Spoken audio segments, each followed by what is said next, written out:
On target. So I'm your host, Kelvin Daly, and I thank you for joining us once again. Join the conversation.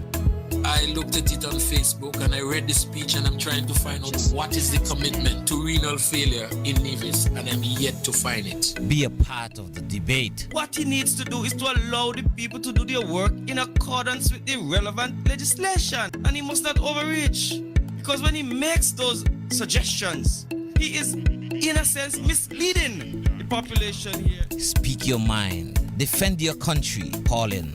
Numbers to call: 869-669-7312. That's 869-669-7312 or 917-460-2187. That's 917-460-2187. On target here on 2020 Vision Radio every Saturday from 1 to 3 p.m. On target. Be a part of it.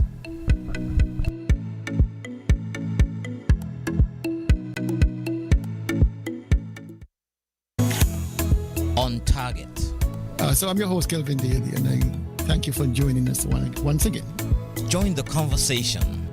I looked at it on Facebook and I read the speech and I'm trying to find out what is the commitment to renal failure in Nevis, and I'm yet to find it. Be a part of the debate. What he needs to do is to allow the people to do their work in accordance with the relevant legislation, and he must not overreach, because when he makes those suggestions, he is in a sense misleading the population here. Speak your mind. Defend your country. Call in.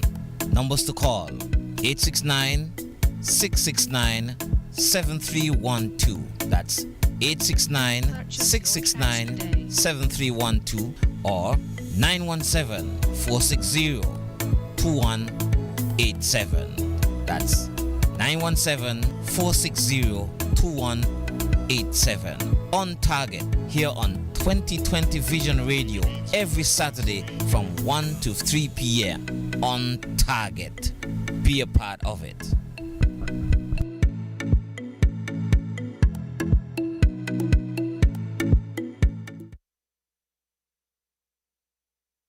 Let us put our hands together for Pupa Wheeler.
also total zombie and beater. Take it away.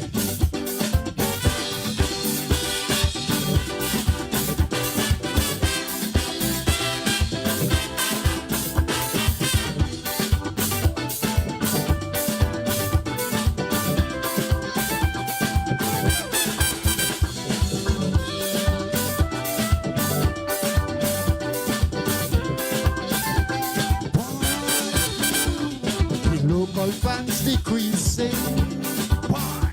By the numbers they keep dropping. No, but they don't Shout no more like they used to shout before.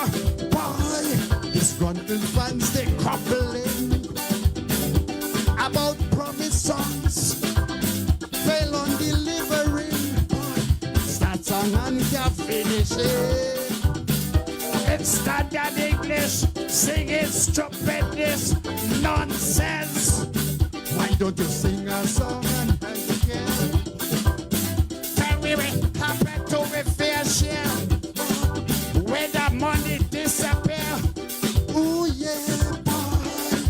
Stuart Chipping question here. Bringing them to shout for me. I wanted to roll, roll for me. I'm gonna be rocking down the complex. Yes, leave the no crowded king. Boy, I do me like the doctor. Placing their campus suicide bomber. Bringing them to shout for me. I wanted to roll for me. I'm gonna be mashing up the complex. Yes, if they don't prove king, boy, I do it like the doctor. Placing their campus suicide bomber. Boy, bringing them to shout for me. I wanted to roll for me. Anything you want, you go get. Boy, I'm mixing up the soca. With some Hindi and some rumba, chutney and lavandera. I didn't know necessary. Boy, we calypso mercenary. Bringing them to shout for me. I wanted to roll for me. Maintain your impulso, total zombie and Peter. Boy, Take it away.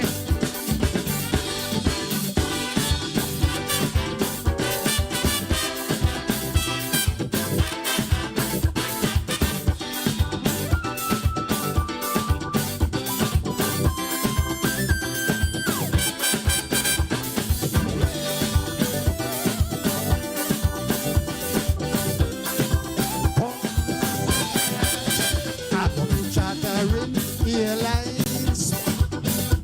See bridge and see taxi. Bringing them to shout for me.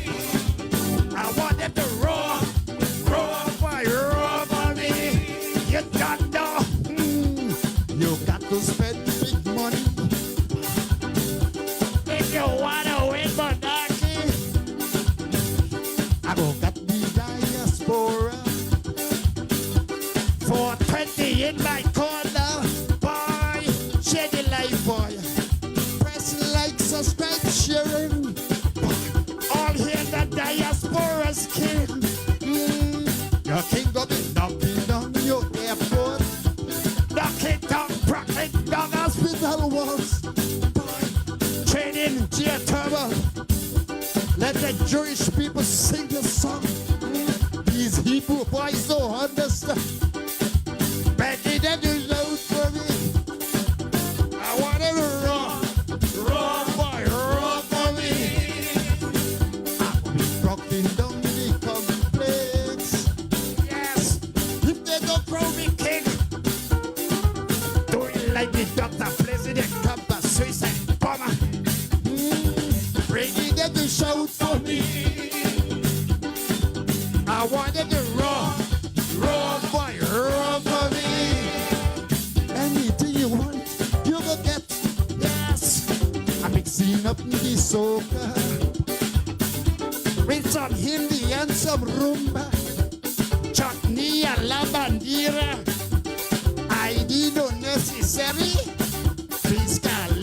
mercenary.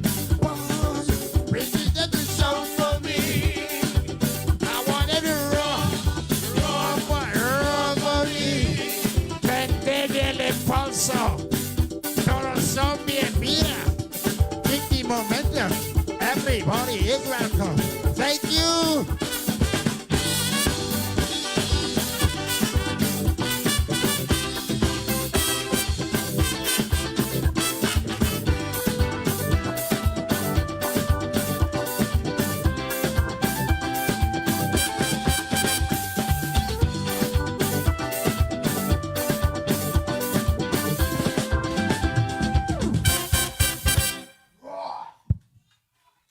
Papa Wheeler. Good afternoon. It's a lovely Saturday afternoon here in downtown Charlestown. The sun is out in all its glory. The water is calming. Yesterday we had some ground seas, more close shore than offshore. And so I'm looking at the water right now and hoping I can get out fishing tomorrow. Anyway, let me say good afternoon to all those who have joined the conversation here on Target. Today is February 3rd. Already a month has gone in the new year. And I'm wishing everybody well today and, of course, the rest of the weekend and into next year. Hope you're all doing well. Good afternoon to all those on the Twitch, YouTube, FM, and, of course, those who are viewing via Facebook. Good afternoon, each and every one of you. And let me say, first up of the 5 podium positions, Jetty Taylor, 3rd week in a row.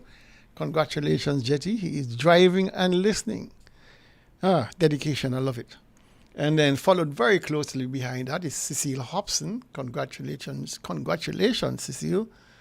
2nd place, Sir Gemini Nisbet over there in the great state of St. James Parish. Good afternoon, Gemini. I hope you and yours are doing well. 4th, Armin Farrell. Good afternoon, my dear. Hope you're doing well also. And down there in the great state of St. Thomas, USVI, it is my good friend for life, Delicious Nichols, is in the house. And Gail Grant Deer. I've never seen that name before. Gail Grant Deer. Did I miss something? You know, maybe you should let us know who you are, because I don't recall seeing that name before. If you're a first-time listener, we try to keep it close here, close-knit. And so if you care to identify yourself, where you're from, of course, you're welcome to class. I'll put you on the register. All right? Thank you for signing up. Gail Grant Deer. All right. And, of course, another triple name is my good friend Arlene Jeffers Stanford. Good afternoon, Arlene. Hope you're doing well. I hope you're not getting too cold up there in this great United States. I understand the weather has not been so kind to you guys up there. And then you had Bernadette Tyson. Good afternoon, Bernadette. Followed very closely by my good friend Gigi Williams-Skeet. She's in the house, and she is, of course, doing what she does on a Saturday afternoon, on a Thursday night, sharing the live, getting people up to listen. And so she has tagged quite a bit of people, and she does that religiously. All right? Thank you for that, Gigi. Joseph Brooks up there in New York. Good afternoon, Joseph. I hope you and yours are doing well. And I hope everybody is, of course, tucked in and ready to listen. And we have the best dressed pastor there is, Deacon Oral Jeffers up there in Florida. Good afternoon to you. And in Judy Cornelius Webb Estate, we have none other than the queen of Judy Cornelius Webb up there. Good afternoon to you, Judy. And Adore, como esta muchacha over there in Bath Village. I haven't seen your lovely daughter signed on yet, so I guess she's working. I hope she doesn't miss the entire program. But hey, it is, you got to make the dollars. You got to make the dollars. Olivia David, good afternoon to you. Hope you're doing well. And Pearl Francis doing the jig as usual. Pearl, good afternoon to you. Blessings on you. And my good friend Birdman Liebert is in the house. Birdman. I wonder how you got the name Birdman. That sounds like a good story somewhere there. I'm not certain. Sounds like a good story. And then we have Monica Pemberton. She is in the house. Good afternoon to you, Monica. And Muriel Brown is in the house. Muriel, lovely Muriel. And Bumpy Moving, the giant from down here, Hospital Road, my good friend. Good afternoon to you. And Liddy Pinney Liebert is in the house. Good afternoon to Liddy. And Bernadette Tyson, always present, sometime a bit late, but never absent. You know, good afternoon to you. Good afternoon to you, Liddy. Let me see if I can pull this up now. Yes, here it is. Where did that go? Where did that go? All right, here it is. Okay, what did I do there? All right. Who else do I have?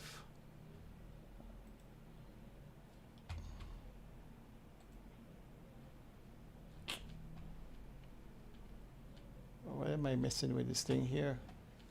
This cursor is not the best. I have to get back to it. All right. All right. We'll work with that. And who else do we have? I think that's about it for now. Paul Pemberton is in the house. And Laniqua Dye is in the house. James Hobson is in the house. And who else do we have? Margaret Rose Hanley, doing great. And who else do we have? Frankie Lawrence, my good friend. How are you?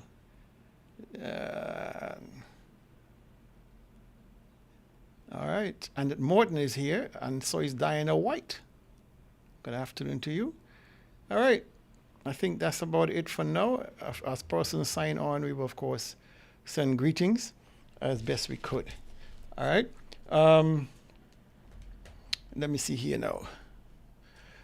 Let me say condolences to, first up, the Woolard family for the loss of their son, Gavron. It's always unfortunate when we lose our young people. And a family man, a good gentleman, and let us offer prayers and some careful sentiment, because persons have been coming up with all sorts of theories. Please don't do that. Let the family get some peace and some closure on this matter. And so my good friend, Mr. Woolard, and his family, from us here in 2020 Vision, deepest condolences on the loss of Gavron. He was indeed a decent and wonderful young man. All right? All right. And then, of course, I must say very, very, very thank you. A very much appreciated gift we got to support On Target from my good friend down there on St. Kitts, Don Van Camper. He is a constant supporter of this radio program, not only through his listenership, but his dollars. And so Don would have sent us quite a generous donation, enough to last 2 months of our broadcast. And so, Don, you are a blessing. Thank you very, very much. May you continue to be blessed and receive tenfold what you give in support to this radio station and the great work that we are doing. So thank you, Don, down here on St. Kitts. And then we have, by way of notice, a Valentine event put on by the NRP Women's Arm. I got the notice today from the president, Shanna Tyson. She is promoting their event, if I can find it. Let me see where it is. Here it is. Shanna Tyson, here it is. Well, she's Shanna Liebert now, but Shanna Tyson. And Women's Arm, NRP Women's Arm, they're having a Valentine's Day luncheon. 14th of February 2024, 11 a.m. to 3 p.m. And on their menu, you can have a choice of 4 meat types, or just as I wrong here, relish. You have 4 relish.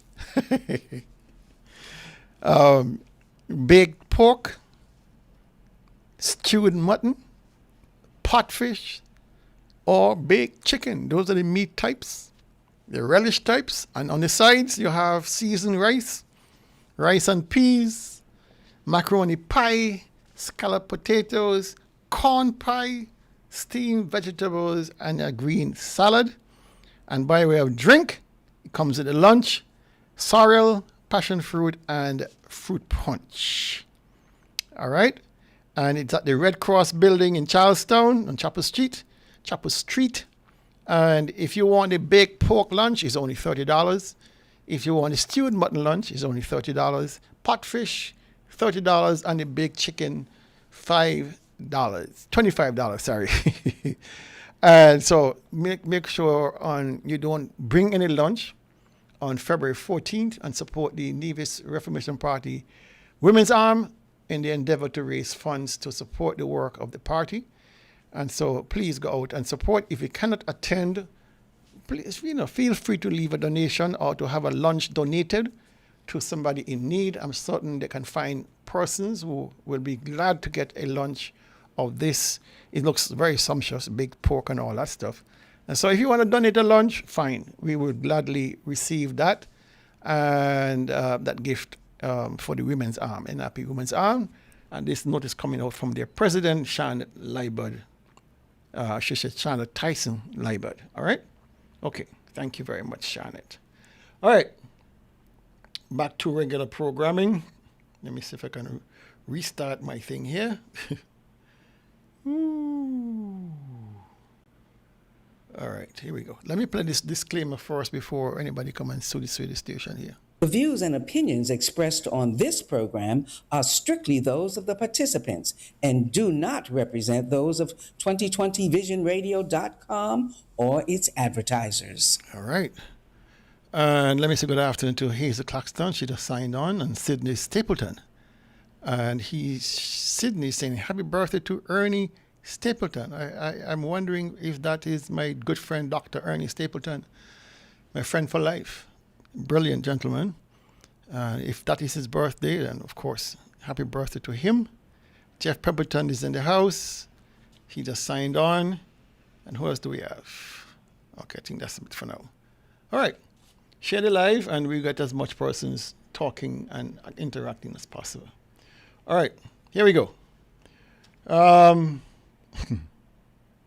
First up, we had the news broke this week that by the way, let me apologize for the absence of Tulu. He has a family matter he's dealing with, and so he wouldn't be in studio today.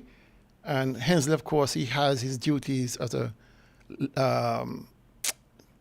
language coach and instructor for our young people, and so he normally engages them on Saturday at the flats in St. John's community, and so he normally takes a few minutes to get down here, so he should be here by the by and by.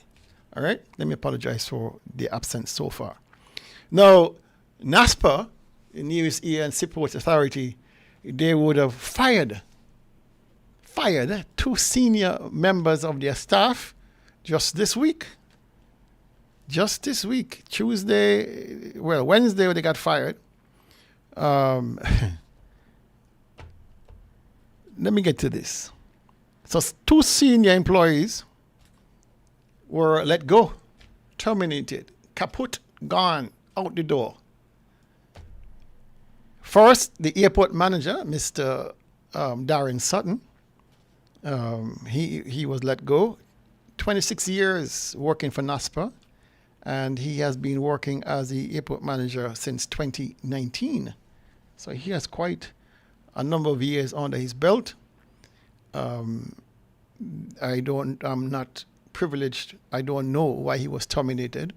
I understand that they, of course, would have their reasons. And then we had the acting head of security, Mr. Machiavelli Shakur. This is, of course, the stepfather of the candidate on the CCM side for St. Thomas's Nevis 5. And so those 2 gentlemen have been shown the door. It's interesting because when I read some over a year ago, when I read what they said about Mr. Shakur, this is what they said, and I'm quoting directly from their news bulletin.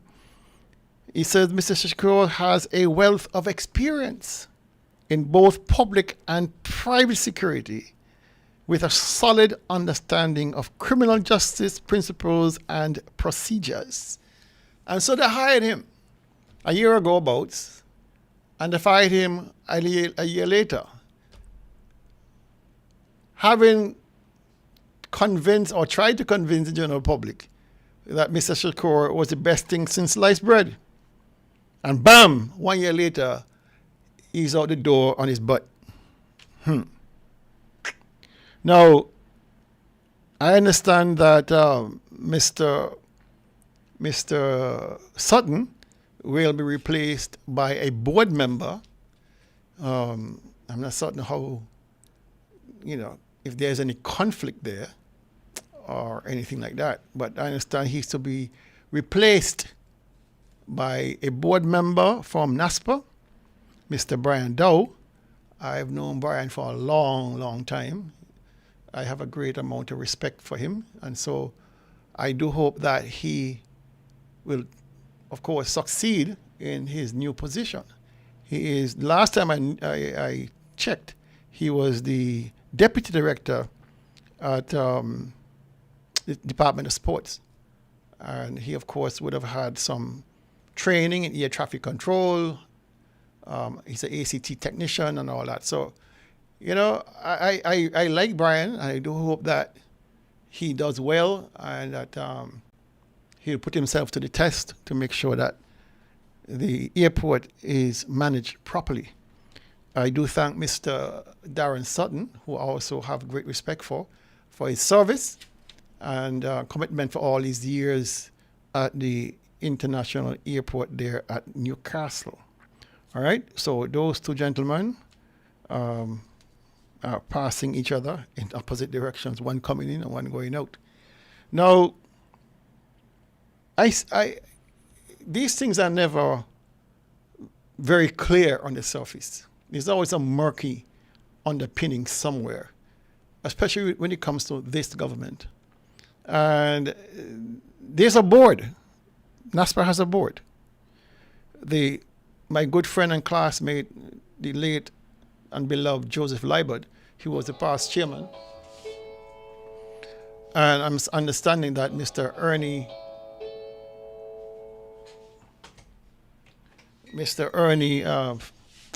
what's his name is?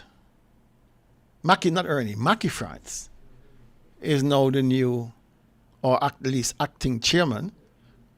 And so the other board members are Lincoln Liebert from their church ground, Joan Fleming, who I taught in school, the daughter of a pastor. She's a lawyer.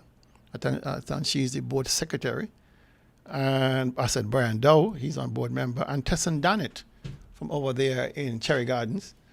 Those are the members who were all appointed by the Premier of Navies, Mr. Mark Brantley. And so you can almost assume, you can assume that they were all in agreement and follow the directions of the Premier that these two gentlemen need to be dismissed. And so the board would have acted accordingly and given them their walking papers.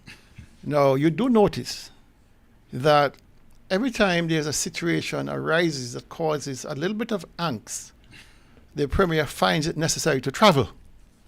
And so he gave his press conference on Tuesday, never mentioned anything about what's going to happen at NASPA, spoke about everything else under the sun, but never mentioned the great shakeup at NASPA. And he leaves Ireland same day, and the next day, the letters start flying out the window. You think it's coincidence, Henry Daniel? You think that it's coincidence that the airport manager, Vance Amy International, and the head of security, two top wigs, that the Premier just happened to be off island when they got the letters? No, that's how dictators operate. Okay. Yes. They send their minions or they send people to deliver for them. And in our environment where there is some semblance, where there is very little democratic engagement because of our lack of democratic experience. But by the time you start making phone calls, you say, the boss, well, what's happening? The boss is not here. You know what I mean? Because he must know. And of course, if he didn't know, the Ivor Stevens rule applies. That you should have known. You knew. I mean, nobody gets dismissed as an airport manager without the Premier's full and complete knowledge. I mean, come on. But they were cooping him for a long time. Because I remember when they sent him on extended vacation, I would have had a conversation with him. From what I heard, I would have called him and said, listen, this is what I understand. That they're trying to frame a picture of you as being incompetent, unmanageable, non-cooperative, and all that. You need to respond. And he never did. So, but did they write to him and tell him they find that? Well, he would have gotten a letter. Before? Well, no.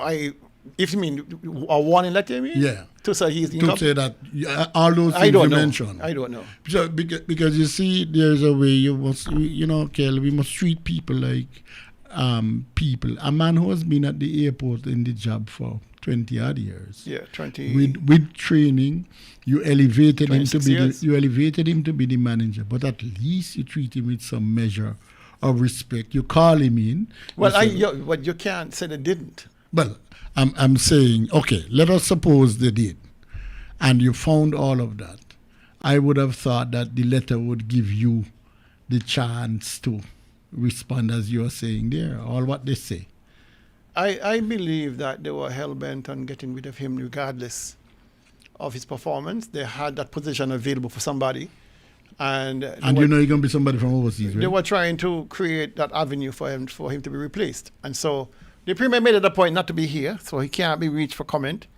I just find that these kinds of things are upsetting. That you treat, as the Premier said, these are not public servants, these are workers of the statutory corp. And so he has very little sympathy. They're not part of the public service protection. But that's a crazy assessment, Kel, because if you work at NASPA, don't you serve the public? It's a public entity. NASPA is a public entity. Because these things about people not being public servants are convenient ways of getting rid of people. Mr. Sutton is a public servant by any stretch of the imagination. Okay. Well, they're gone. But Kel, let me ask you the question. You believe that an Ibition going to replace him, or you believe it's the usual? Well, I understand it's Brian Dow supposed to replace him. Brian Dow? Yeah. That is what I understand. Oh. I don't know if it's interim, I don't know if it's acting, but I understand that in the absence of Mr. Sutton, Mr. Dow will assume responsibility. But then, how difficult can the job be? There's nothing happening over there. You're not like you're imagining you're going to manage, RLB or Vista Bird or some other airport. I did hear, but is it that you're clearing the way for the big shot? Well, I heard that they were trying to bring in someone, but it looked like Mr. Sutton was standing in the way. Oh, okay. And so they terminated him. That's what I would imagine. They'll bring somebody. I'm wondering whether Mr. Dow is interim, because he did great work with the youth cricket and all that. So let us see if he manages this well. All right? Okay. All right. So it's all to be seen. So I wish all of them well. But I come back to the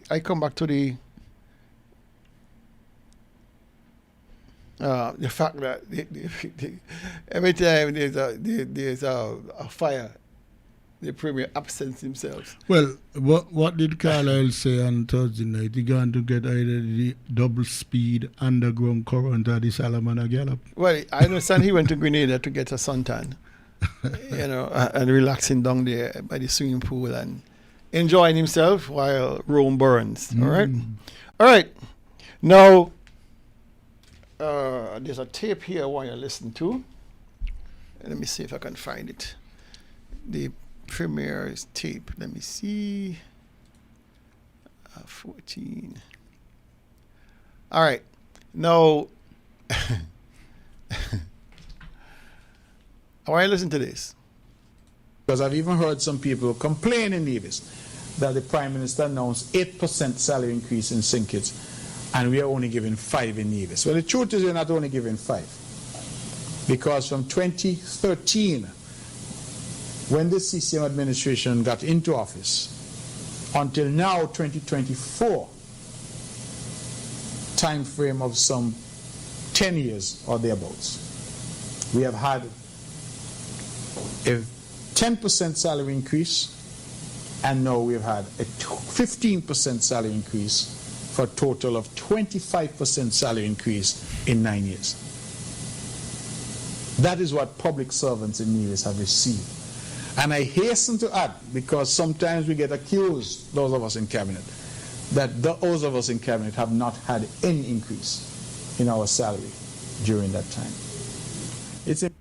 Okay. What did he say? The last sentence, what did he say?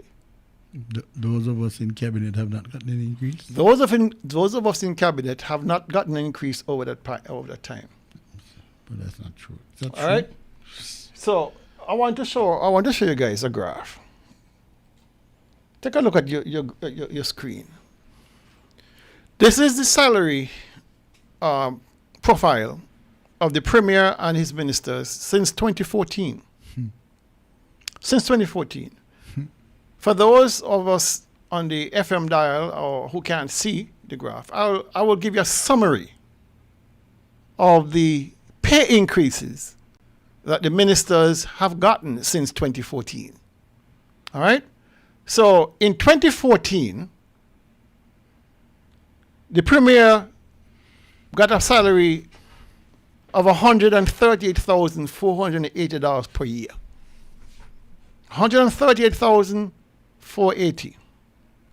The ministers would have gotten $115,140. Okay? That's $19,000 a year. Fast forward to 2024. The Premier salary is now $164,520 per year. The minister's salary is $139,800 per year. Now, I'm not the best brain in math, but I can subtract, add, I can do a multiplication, I can do percentages. Basic stuff. But it's enough for me to realize that there has been a tremendous increase. Massive. In the salaries of ministers and the Premier. All right? If you summarize over those years from 2014 to now, the Premier salary increased by $26,000. $26,000 increase since 2014. The minister's salary has increased by $24,660 since 2014. You understand what I'm saying? So when he says that ministers have not realized a pay increase, who are you talking to? Which minister are you talking about? Ministers of religion? It can't be ministers of religion. But what's so hard to tell the truth, to tell the public the truth? What is so hard to tell the public the truth about these salaries? We can find out, in addition to that, the records are to be there in the treasury and wherever else. Not so? So what's the problem? I don't know if he misspoke. I don't know what he was trying to say, because he clearly said the ministers have not gotten a pay increase, despite what people think. But the records are there to show, their old records are there to show that $26,000 have been added on to the Premier salary since 2014, and $24,660 have been added on to the minister's salary since 2014. Now you take a regular public servant, run of the mill, middle management, $30,000 a year. All right? The 25% that they got since 2013, since 2013, they'll get an additional $7,750. If so much. All right? And these guys are saying, well, I don't get 25%. Why are you making noise for additional 8% from St. Kitts? Are you getting 25%? Right? But say also, Mr. Premier, that you have stopped all increments. Yes. You have cut the travel to nothing. You don't get a phone allowance anymore. Right? You don't get of course, you are the premier and all the cabinet ministers, or you get all the perks, or you get travel allowance, entertainment allowance, constituency allowance. What else kind of allowance you get? All right? Telephone allowance. And entertainment. And let me just point out, Kel, when we went to government, the Premier Paris says to us, fellas, we're in a tight squeeze in the financial crisis in the world and so on. So we gave up, we forfeited housing allowance, entertainment allowance, and telephone allowance, which would work out to be $2,700 a month. So we gave up those in the 6 years we were in government. All right. Now, the question I have for the audience and for us here in the studio,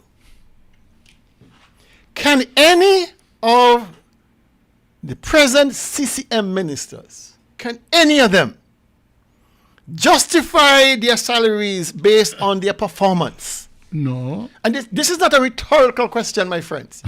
It's a legitimate, above-board question. Can any one of those ministers, Eric Evelyn, Deputy Premier, Mark Brantley, Premier, Troy Liebert, Minister of Education, the General Nisbet, Minister of Health, and who else I miss? Who did I miss? Mr. Brand. Mr. Brand, Minister of Communications and Works. Can any one of them justify taking this public salary based on their performance in office? Can the Minister of Health say that she did $11,650 per month of work from since she became a junior minister? Can she say it? What has she done in health to legitimize paying her $11,650 hard cash? Hard cash. How can she take that salary knowing that she has not performed for the last year since she's been appointed? Can Troy Liebert, the Minister of Education, justify taking $11,650 of our money every month from since 2013? Can he justify getting paid to do what? St. James Primary is falling apart. Ivor Walters is on his knees. I mean, it's just... But in addition to that, Kel, there is no public policy emerging from education to give education the direction and the seriousness it needs in a small country like ours. Major. Even if the physical plant is bad, and then you have a situation where, from a philosophical approach, there is nothing imaginative coming from the minister to direct education. But that's the whole point. They are majoring in the minors, micromanaging stupidness, picking and victimizing people who speak up and speak truth to power. That is what they do. That is what they engage themselves to do. No direction, no vision, no policy to say this is how we're going to move the country forward. This is how we're going to enhance health and welfare. This is how we're going to make sure that our children are properly educated and are learning in a safe environment. And you know, Kel, I said last year on the start of the new school year that the minister must present to the public what is the status of A, reading, B, science and technology, where are we, and what is the government going to do to make sure that we stay abreast of the advances in education. But you realize what happens, Kel. They don't need to do that, because when any job of any import comes to Nevis, somebody else from somewhere else outcompetes the division, because we have not been sufficiently provided for and equipped with our education system. In a small country, education is what drives the it drives the economy, because the more qualified people you have, the more they develop the economy, and the more qualified people you have, they could advance into business and so on and so on. But you don't see anything coming from that. I mean, you are in agriculture, girl. You speak to policy. You can't go. Would you have gone to work in a morning in agriculture without knowing where you're doing? But that is the modus operandi of this government here. Man. And you see, what people need to understand is this. You have a cabinet of 5, led by a premier, who makes $164,520 of your money every year. What? That include entertainment, allowance, travel, and all that. This is basic hard cash that goes into his account, untouched. $164,500. I want anybody out there, either call in or write on the Facebook feed, tell me which ministry has the premier excelled in? Which ministry can you point to indicate that he is deserving of $164,000 of our money every year? Which ministry? He has several. Tourism, finance, energy, education. No. Well, yeah, he's the substantial minister of education and health. Okay. He is what I'm saying, girl, he's the substantial minister. So what he's supposed to do is develop the policy, and then he gives the junior ministers to execute? No, you're paying junior ministers to do work. Yeah. Right? The permanent secretaries execute. Not the junior minister. The ministers are supposed to sit there and create policy and vision and move the country forward. But the policy got to come from the senior minister. Yeah, but what I'm saying to you is this. You have employed persons to create policy. I don't care if they're junior or senior. You hire them because they have some level of competencies. You hire them because you believe that they can guide the programs through policy directives, through visionary programs. That is your job. You are being paid handsomely for it. If you are in the private sector, and you're getting a salary commensurate with your experience and your deliverables, what you have done in the past, these guys could not survive. Come on. They could not survive. But somehow, they feed on each other. They support each other. Because we are in the private sector. Can these guys here find a space where they can non-perform and get paid this kind of money? We're in the private sector, even if it was their own businesses. Show me where they could have survived out there in the real world. And that is why they're hanging on by their teeth to stay in positions of power, because they know this is the bread and butter that they don't have to work for. They simply have to show up, talk some crap, and they get paid $164,000, and they get paid $139,000 of our money every year. That is the reality. That is the reality. Show me out there in the private sector where these guys could have been doing what they're doing and survive. Impossible. Impossible. So why are we as a people accepting mediocrity? Why are we as a people accepting non-performance? Why are we as a people accepting people with no vision to move the country forward, and we are paying them to have none of those characteristics that we are hoping for, that we want as a country? Which one? Which one of them could survive without government's largesse right now? Without the breast milk from government, which one of them could go there and wholly own, create a business, or join a firm and work an honest day's work for honest day's pay? They will be fired within a week. I guarantee you that. But we look at politicians different. We like them. They're our friends. They're our own party. While in the meantime, the country is going to hell in a basket. Because the ship captain can't sail, and the crew can't sail, and we on the ground. We run aground, and we are still paying them. Okay. Well, Kel, you speak because you lived in America, And not just in America, but many other societies where everything is on the deliverables. When we were in government, we said performance matters, you know. The people of the CCM people said it didn't matter, so this is what we get. If the Premier can sign off on the firing of the head of security, and the Premier can sign off on the firing of the airport manager, based on the fact that they are saying that these guys are non-performers, it takes one to know one. It takes one to know one. So fire yourself and fire the rest of your cabinet, because none of you performing. There's no bright spark anywhere. The one bright spark that was in there, the former Minister of Health, Hazel Brandy Williams, departed, saying that she can't take no more of the pilfering and the abuse and the cronyism. She can't take anymore.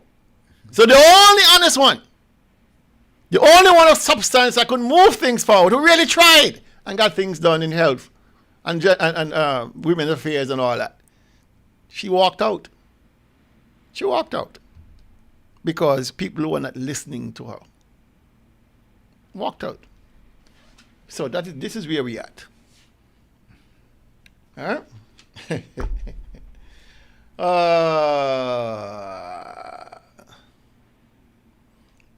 Let me see what we have next. Okay, moving on, because we got quite a bit to go. Now, last week we spoke a little bit about the film industry. And I did not realize that we had local film artists here from what the videos I saw recently. I didn't know we had an X-rated film industry too.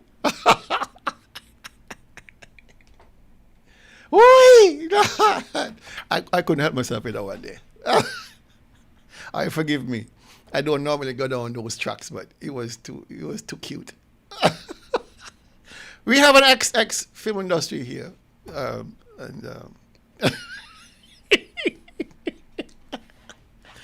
it's a sign of the times. Anyway,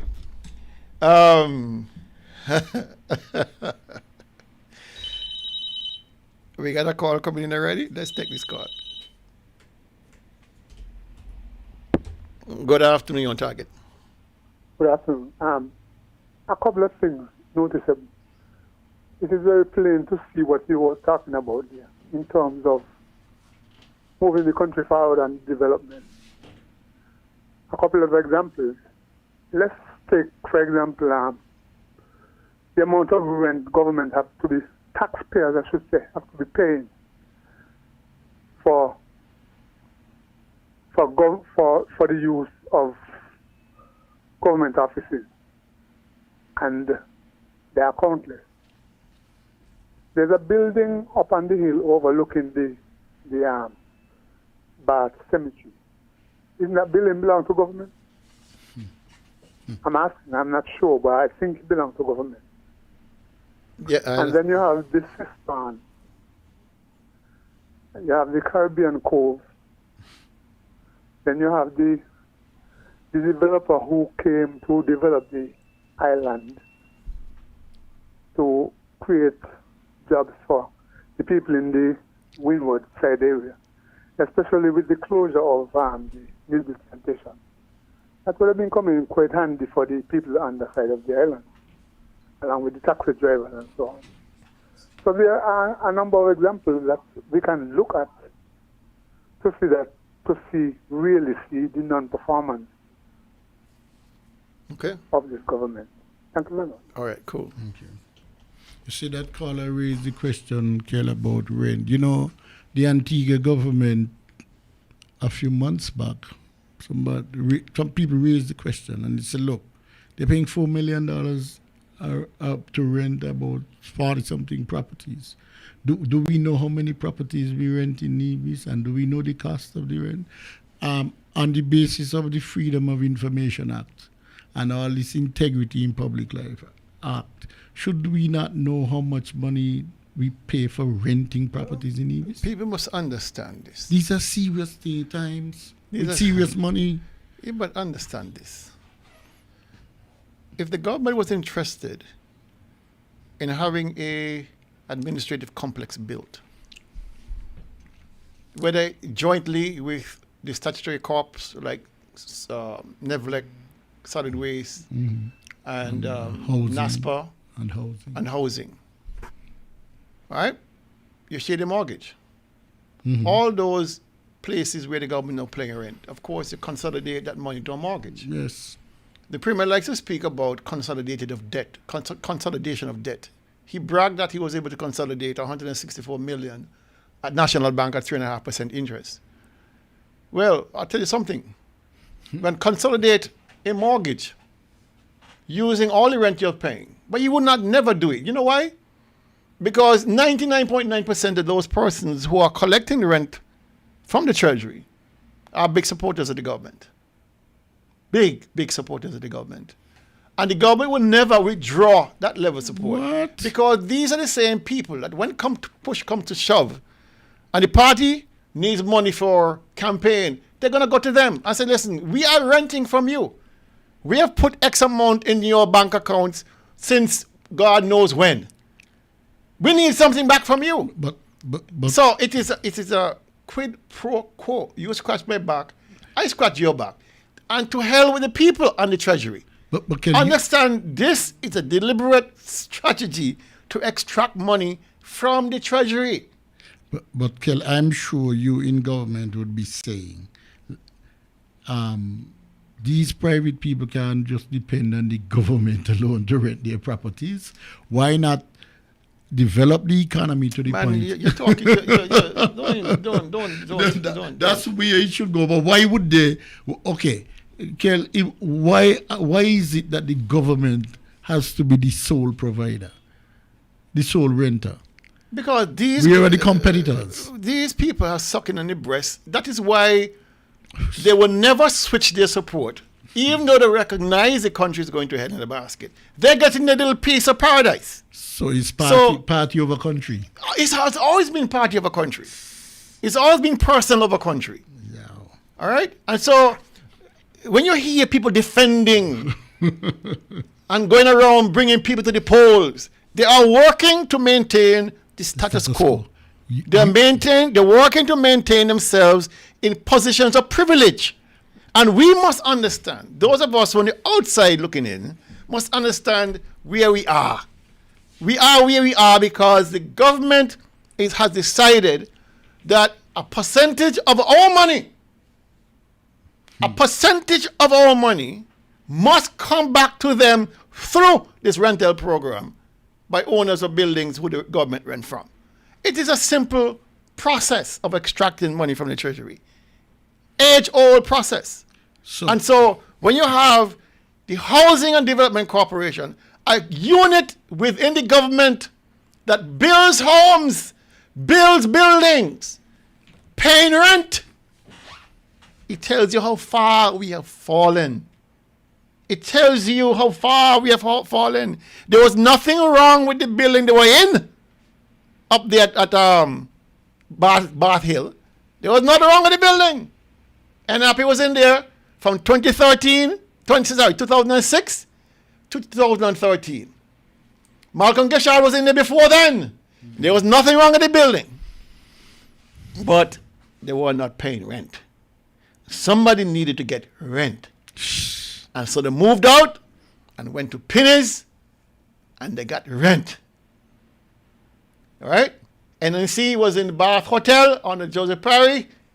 They moved out, went to pay rent. The Premier's up in Bath Hotel, rent free. He said there's mold. He moving out. He gone to pay rent. Water department was in the water department building down here in communications and work. They rent out and they went to pay rent.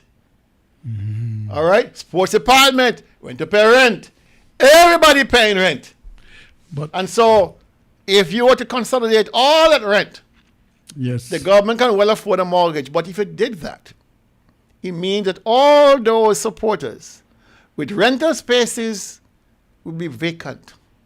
And those rental owners they're saying, I gonna keep supporting this party even if Nevis goes to hell in a basket because I'm getting mine. Full stop. So you're saying, Kel, if you want to find out how the rent business go, follow the money. Always follow the money. Always follow the money. Follow the money, follow the renters. So what about the rest citizens of the country? They don't matter, right? Because, and okay, let me throw this in the mix. The persons who back the Nevis Reformation Party and have properties to rent, they're not part of this. Based on what you're saying, right? Yeah. They're not part of this. They can't get no renting for them. They have to wait. They can't share in the spoils of rent because they're not supporters of the party. No, in power. they're not supporters. Okay. All right. So anyway, I was momentarily sidetracked by the call, but it was a good call, and I appreciate that. All right. So we were talking about the film industry, not the one we saw last night on people's phones. Chev, not the one there, Chev. Okay, I know you are. Iona, not that one. All right, we're talking about MSR. All right. So somebody sent me a post yesterday saying that the premier is still trying to put a good spin on this film industry. That he's still hopeful that the impact that MSR was to make is still possible through the release of their films. He's still trying his very best to justify spending in hard cash $9.7 million of our money to pay the accommodation charges for MSR for 2 years. $9.7 million of our money. Subsidized, direct cash. And so he took, even though he's in Grenada in the sun, having run away from the NASPA situation, had time to tweet or post on Facebook that this movie, The Island, is number one on this streaming platform, Stars. I want to share something with you.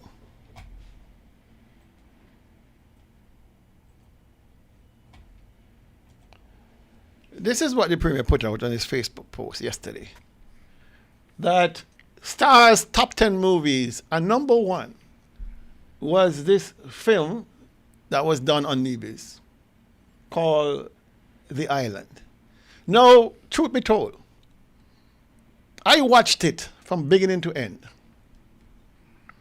And it is 1 hour, about 1 hour, 193 minutes, yeah.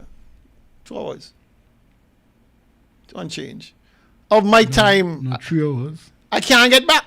193 minutes is 3 hours and more. Anyway. The premier said he has not seen it as yet. But people were commenting, supporters of the party were commenting, their party was saying, it's the best movie ever. 10 out of 10. Incredible. So I did a little digging as normally. And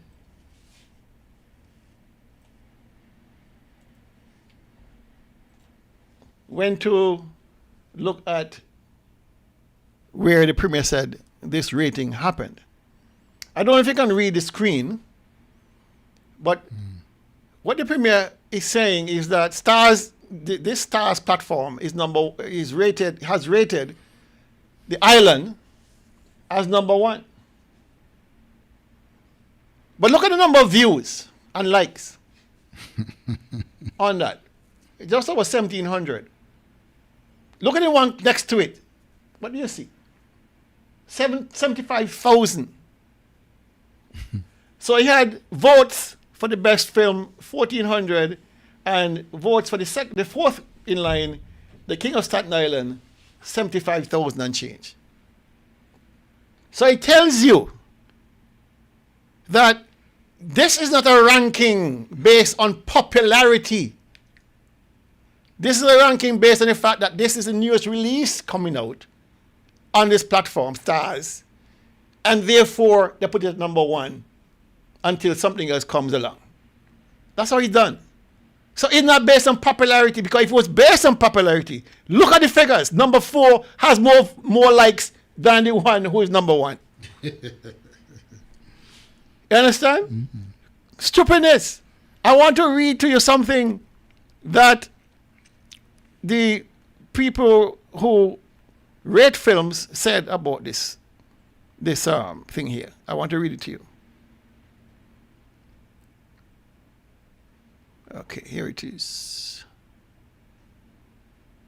Where it is? Oh, here it is. This is the rating. This is the critique of the film. The question was asked, is The Island a good movie? The answer came out like this. So-so. So-so.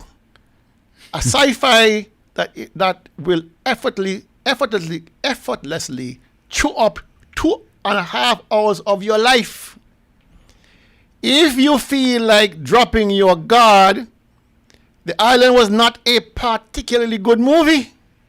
In fact, it is a perfect case study of everything that is overblown and emotionally empty about so many Hollywood films.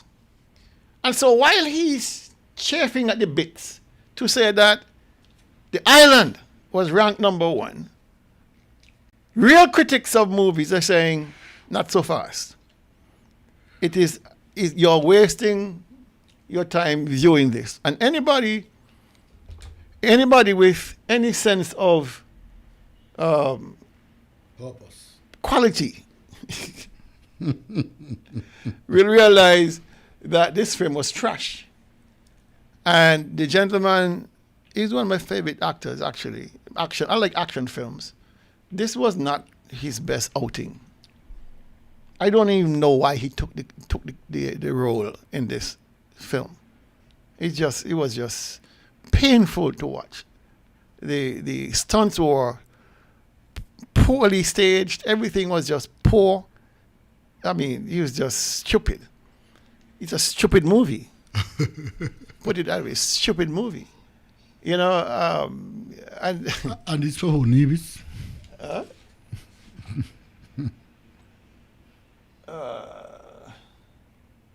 So Nevis developing stupid movie again? Well,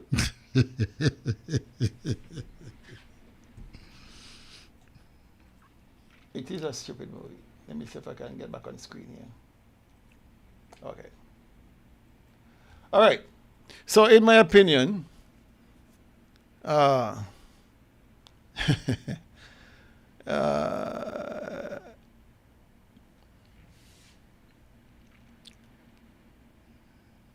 me see if there are any comments here.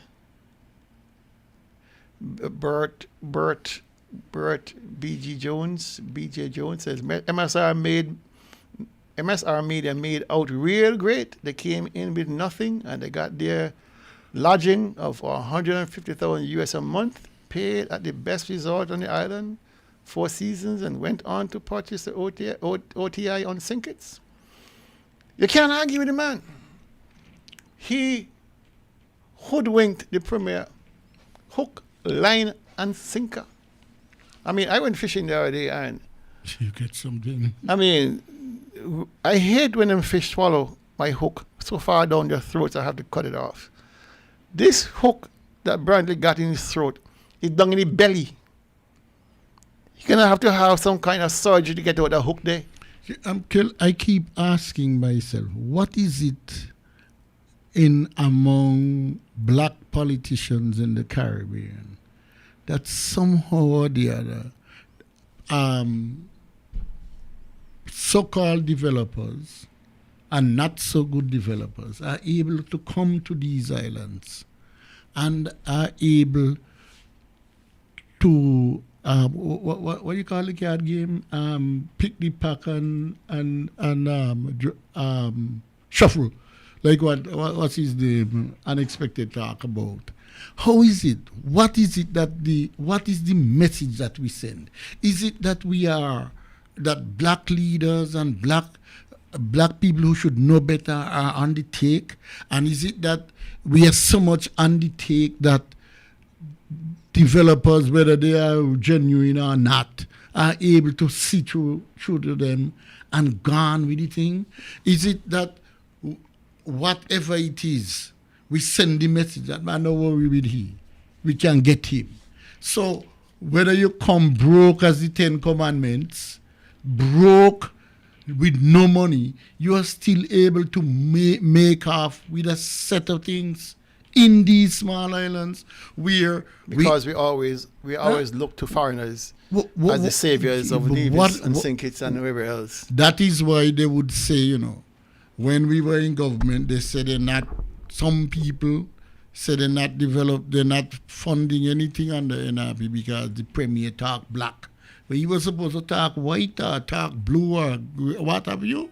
What happens is that there is a difficulty in the Caribbean. We need the developers are unable to find people who don't want belly full, lunch, break, plane ride and all them things.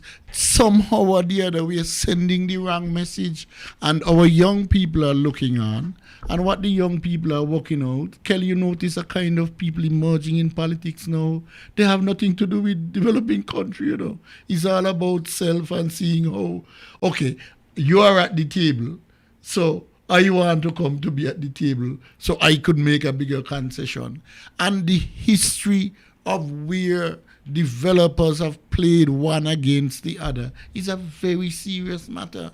And we need to stand up and stop behave like what the Jamaicans call licky and like what we call locally never see come see, because it seems to me, it's quite offensive to me, that people could think that you are in government, and that it happened to me where people say, Kel, they came to do some business with me, but I didn't ask them for something. I get offended. But see, the problem we're facing, we have a premier who wants to be a wannabe.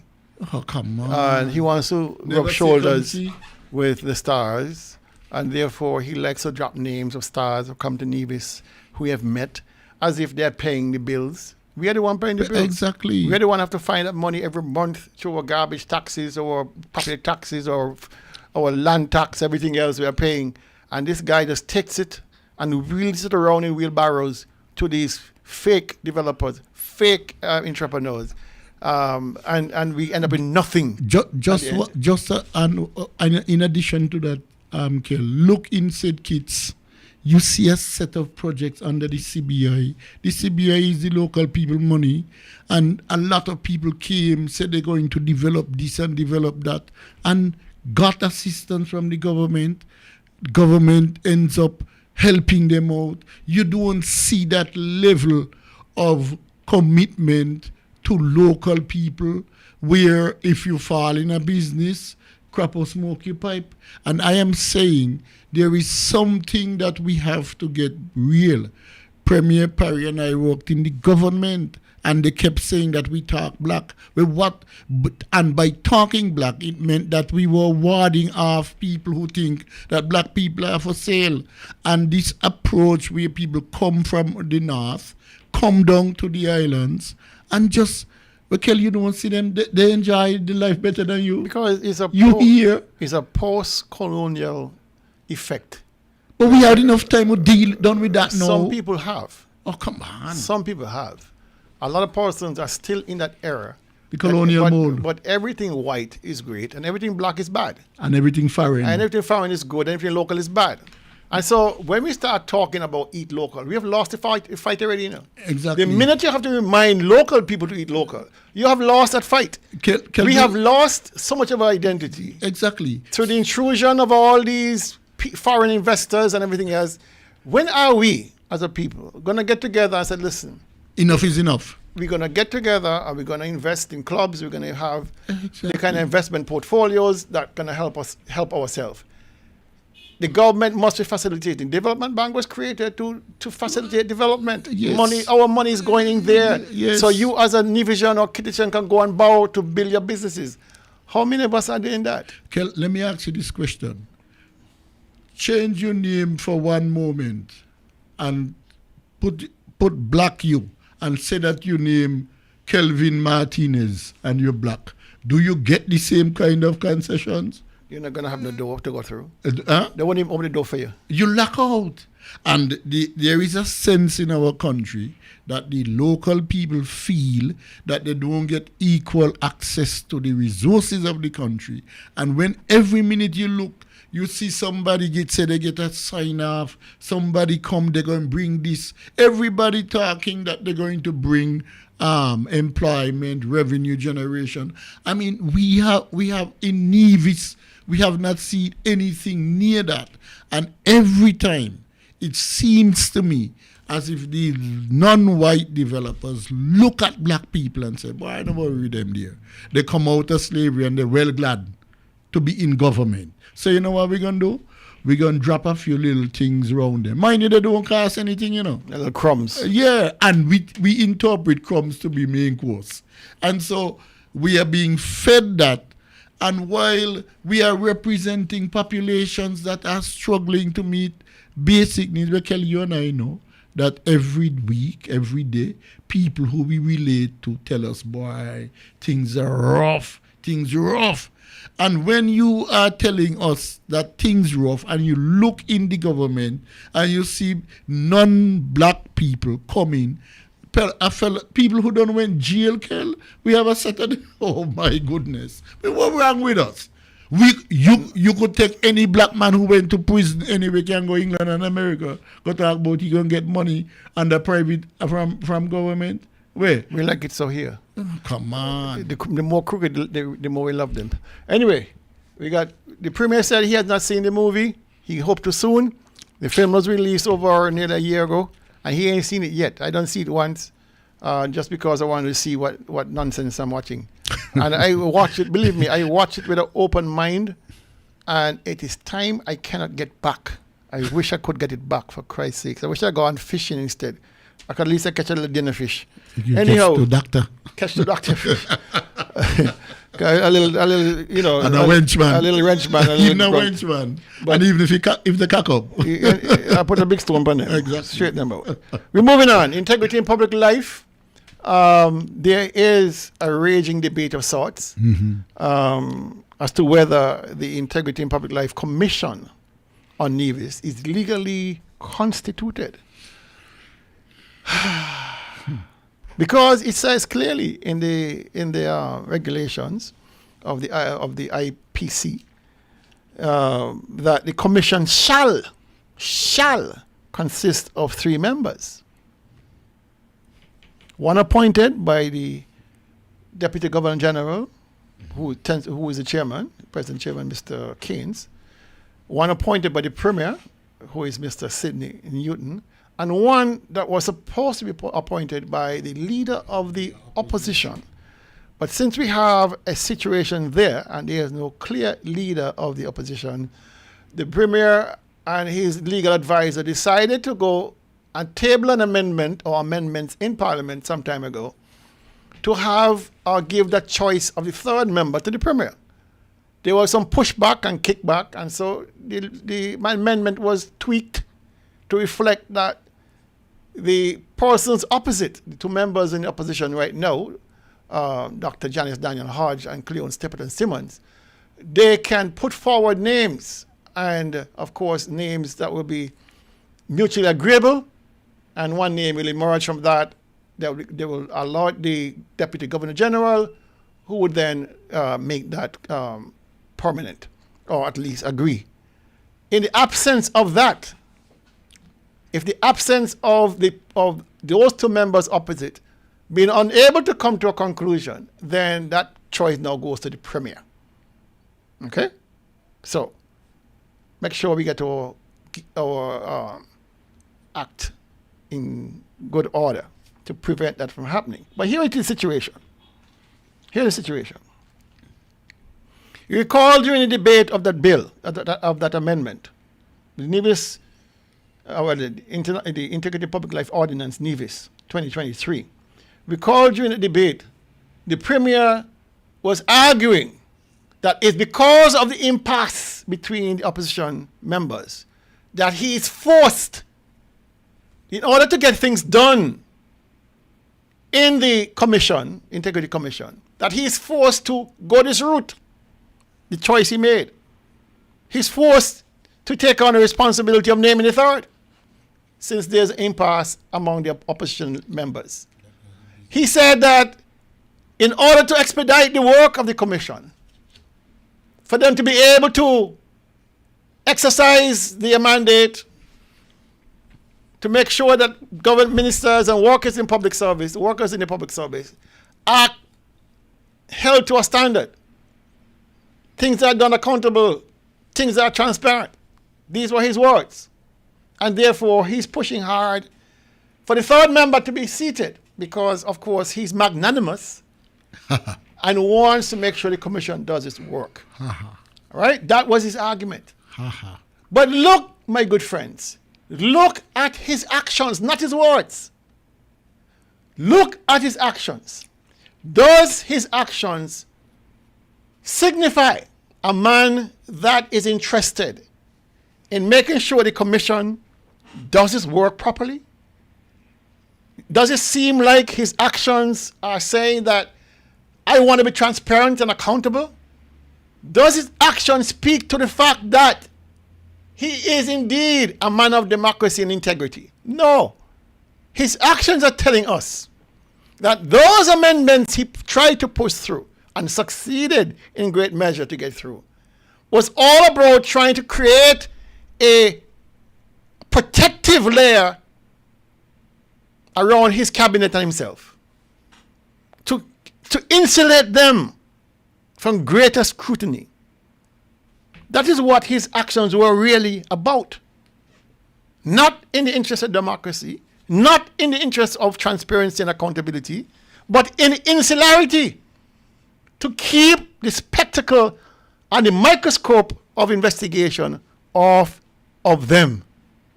Because look what he did. Look what he did. He reduced the term limits from 5 years to 3. He said you no longer have to submit any proof that what you're submitting is indeed true. So no bank statements, no land papers, nothing. You simply go in on your word, swear that what you're presenting is true. No attending documentation. That is lunacy. Which is exactly opposite. That is lunacy. Of what's happening on Synkits. All right? On Synkits, you have to bring everything. Everything. Now, the Integrity in Public Life Commission, the Premier in his ordinance 2013 took out the investigative power from the ordinance, took it out. So if I want to write to the commission asking for investigation into anything, they cannot do it because that part of the ordinance, of the act, was taken out. And the mere fact that the Premier saw fit to duplicate the Integrity in Public Life legislation rather than leaving it to Synkits, leaving it on Synkits as a federal act, he sought to create his own here. We in Synkits and Nevis are the only federated states anywhere in the world that has its own Integrity in Public Life commissions. Trinidad and Tobago have one. Antigua and Barbuda have one. If there are instances, if there are issues to be worked out on how the commission can be constituted, straighten it out in Parliament in Synkits. But have one commission, one set of rules for one set of people. We are one people. They keep saying it. Yeah. Last week, I read from you what the Premier said, and I'll read it again. We are one people, one nation. We must learn to live together if we are to advance. This is what he said. But what has he done? What are his actions? His actions are telling you this man speaks words, but the action is totally contrary. Because he took out the investigative powers from the commission. He took out the documentary evidence to support submissions. He reduced their term limits. So what evidence, what else do you want to know When you have a man who's creating legislation to insulate himself from the people, to insulate himself from justice, and insulate himself from criminality, tell yourself, watch out for that person. Because they're going to talk fancy, they're going to walk fancy, they're going to dress fancy, but their heart is one Stone. of... Okay. No, Kelly, there are two basic elements in there, which every reasonable person in this country, in this island in particular, must have some difficulty. One, you submit documents, but you don't have to provide proof or evidence. So I get up tomorrow, I'm a senior member of a government, and I say I have $20,000 in each of the banks in Nevis, and nobody requires me, and I'm not required to provide substantial evidence of this. But I mean, look at that. You're not required to provide any evidence. And the second part, Kelly, is that you reduce the time from 3 years. From 5 to 3. From 5 to 3, which tells us that something happens early in the government with a corruption, an element of corruption. And by the time you can't get to deal with it in the 5-year period of the government. My question to you. Short-circuiting the thing. My question to you, Hensley, and to listen public. Deliberate. Why has the Attorney General, why has the DPP, why has the Prime Minister and his cabinet remained silent on this abuse of power? Why have they accepted, if they have this no-nonsense anti-corruption agenda, which they have said and which they have demonstrated through legislation, if they have this to do, why have they turned a blind eye to these aberrant, lunatic, I can't call it constitutional changes to a law that exists on St. Kitts, but doesn't apply on Nevis? But how? I think I heard the DPP saying that there are some people in Nevis who still have not filed. This is what I'm getting to, and I'm glad you asked a question, because what I'm learning, Hensley, is this. What I'm learning is this. Because the commission speaks to the 3 members, there shall be 3 members. What a number of persons on Nevis who have to submit are hiding behind is the fact that they are saying that at present stage there is no legitimate commission because they only have 2 seated members. I'm not a legal scholar. I cannot rule one way or the next. But this is the argument. No. A lot of persons on Nevis, including high government officials, are using for not reporting. Yeah, but here the point, Kel. The larger question is this. One, you mentioned earlier about Trinidad and Tobago, Antigua and Barbuda. It is also understood by the letter of the law and also by the spirit of the law that an act in the federal parliament supersedes anything in Nevis. And I think I heard the Premier saying that some people are complaining that they have to file twice. That is why the DPP is saying that, hey, I have a list of people up here who I want to see the thing. So they are moving. My simple position is, since you have all this confusion with the one in Nevis, let the federal government go to the parliament and underscore it again. It's a simple act of parliament that the Federal Integrity in Public Life Commission supersedes everything else. Effective tomorrow, when we say file, send them down to Mr. Smith. Simple. Well, the one of the reasons why the list from Nevis has not reached to the DPP, those persons who are non-compliant, is for the same reason I just mentioned.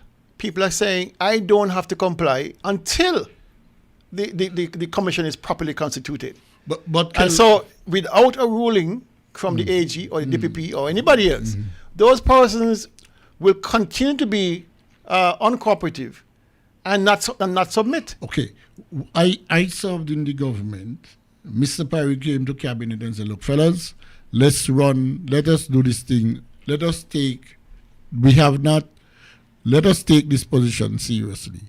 Everybody submit. Well, let me ask the question.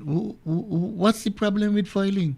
If you have 10 pence in National Bank and 4 pence in Bank of Nevis, and you have a little Cuban somewhere in the country, what is the problem?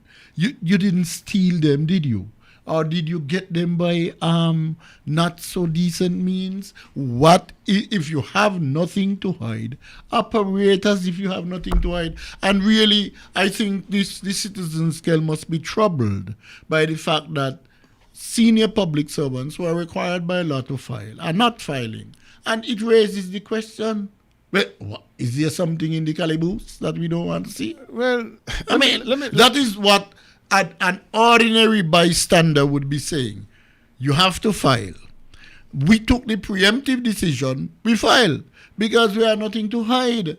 And so it raises the question, what is it that we don't want the rest of the public to know? But I'll tell you something. Since the list was published, I understand a number of them from Nevis have rushed now to avoid prosecution because the penalties are quite severe, $30,000 or 2 or 3 years in jail. Yes. So nobody wants that to happen. No. But I want to read this comment here by Wilfred Richards, a quite intelligent comment.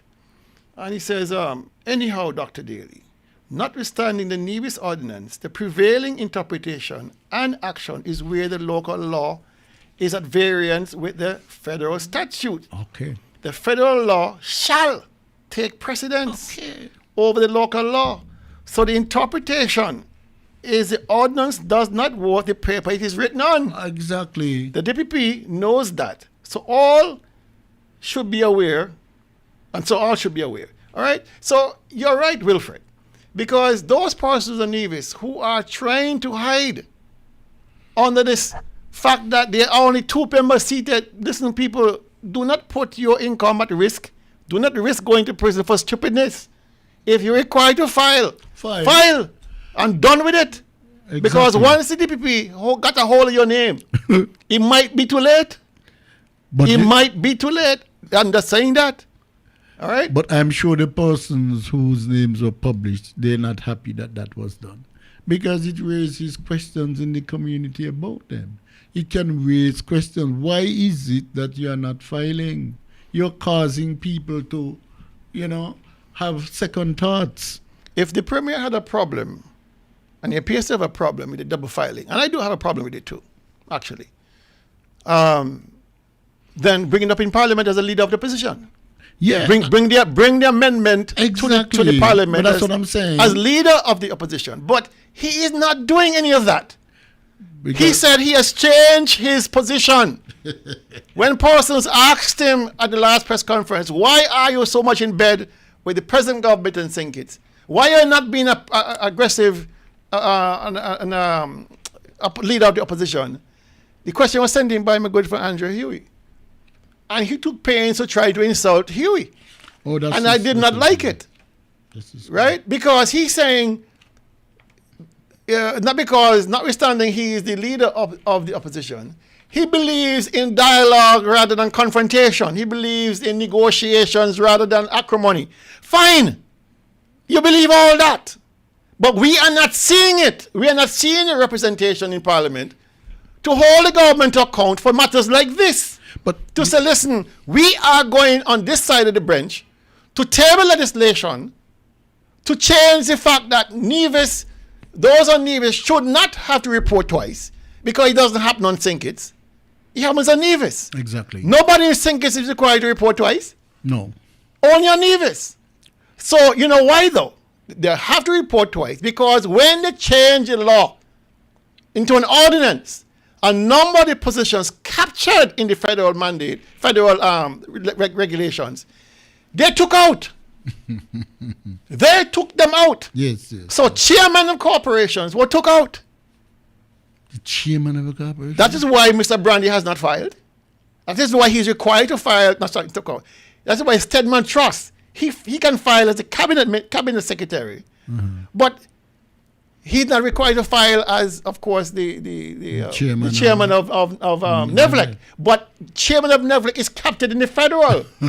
And so he has to file down there. So look, let's just this is a manifestation of what they did to change the ordinance to suit themselves. Yeah. I think the prime minister needs to take the bull by the horn. It is unfair, Mr. Prime Minister, that people on Nevis are required to file twice. It is unfair. Okay? It makes no sense. It makes no sense to have competing integrity in public life legislation. We are one people, one country. You cannot have two systems. One weakened down and one bolstered up. It is bad. So I'm appealing to the government. I am not putting any hope or faith in Branton to do anything because he created it. He did not have to go to Parliament, our Parliament, to do an ordinance on this. No. But he did not do it for the anti-corruption bill. He didn't do it for the whistleblower bill. Any of those pieces of legislation. He didn't do it. He chose this one because then he has the potential now to name 2 of the 3 members seated. And guess what he's going to do? Guess what those members are going to do if it come down to it? You think they're going to choose the people over Brantley? I don't think so. So the die has been cast. But the federal government needs to clean up this mess. I think the problem is, Kelly, the larger, one of the problems conducing to this matter is that the Premier of Nevis must not be the leader of the opposition. And by taking on those positions, there is a certain level of responsibility and a certain level of, for want of a better term, of watchdogness that comes with a leader of opposition. And you can't be the Premier. Yes, the Premier and the Prime Minister must have dialogue and so on. But what happens to the leader of the opposition, that's a totally different thing. To assume you can do all of those is to make a mockery of the democratic process in terms of being able to serve the position of the leader of the opposition and the Premier at the same time. I am of the view, Kel, that this is simple. The federal parliament, somebody needs to move in the federal parliament to virtually nullify the existence of the commission in Nevis and let there be members of the Integrity in Public Life Commission, one commission, and let there be members from Nevis and let all the parties in the parliament be represented and so on. You can reform it that way. All of the parties in the parliament must be represented on the commission. We're in the parliament, so you're representing people. Yes. But I mean, it's not hard, Kel. But what happens is in our country is that the fundamentals which drive the idea that people must be part of a process and people must be taken care of and people must be seen to be engaged in a process is not happening. Wilfred Richards again, he says, you have one DPP for the Federation. You have one constitution which governs the actions of the said DPP, whose appointment is governed by the said constitution. Yes. You see? He's right. He's right. We have a legal advisor on Nevis, and we have a AG on St. Kitts. We have one DPP. And yet we have 2 pieces of legislation. It makes no damn sense. You know, it doesn't make any sense. All right, let me see any other comments here. Bert Jones saying St. Kitts Nevis is totally corrupted, and it continues. The DPP's office is already corrupted. The DPP compromised the law by moving the deadline. The status quo remains.